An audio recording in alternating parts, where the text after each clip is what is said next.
ফের সুতি থানার পুলিশের সাফল্য। এবারে এক বাংলাদেশি যুবককে পাকড়াও করল জঙ্গিপুর পুলিশ জেলার অন্তর্গত সুতি থানার পুলিশ। মঙ্গলবার রাতে সুতি থানার ছাপঘাটি এলাকা থেকে গ্রেফতার করা হয়েছে তাকে। পুলিশ জানিয়েছে ধৃত যুবকের নাম মোহাম্মদ মেহেদি, বয়স 26।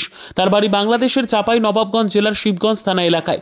কী উদ্দেশ্যে এবং কিভাবে বর্ডার পেরিয়ে বাংলাদেশি যুবক ভারতে প্রবেশ করেছিল তার তদন্ত শুরু করেছে পুলিশ। আজ বুধবার ধৃত বাংলাদেশি যুবককে জঙ্গিপুর মহকুমা আদালতে পাঠানো হয় সুতি থানার পুলিশের পক্ষ থেকে। এদিকে বাংলাদেশি যুবককে গ্রেপ্তার করে, পাশাপাশি 7.5 কেজি গাঁজা সহ এক ব্যক্তিকে গ্রেপ্তার করেছে সুতি থানার পুলিশ। বাড়ির ভেতরে গোপন সুড়ঙ্গে লুকিয়ে এলাকায় গাঁজার ব্যবসা চালাচ্ছিলেন ওই ব্যক্তি। মঙ্গলবার রাতে গোপন সূত্রে খবর পেয়ে সুতি থানার ইসলামপুর মধ্যপাড়া এলাকায় হানা দিয়ে 7.5 কেজি গাঁজা সহ তাকে গ্রেপ্তার করা হয় পুলিশের পক্ষ থেকে। ধৃতের নাম তৈয়বুর বিশ্বাস। কতদিন ধরে গাঁজা কারবারের সঙ্গে যুক্ত ছিলেন ওই ব্যক্তি তার তদন্ত করে দেখছে সুতি থানার পুলিশ। বুধবার তৈয়বুর বিশ্বাসকেও আদালতে পাঠানো হয়।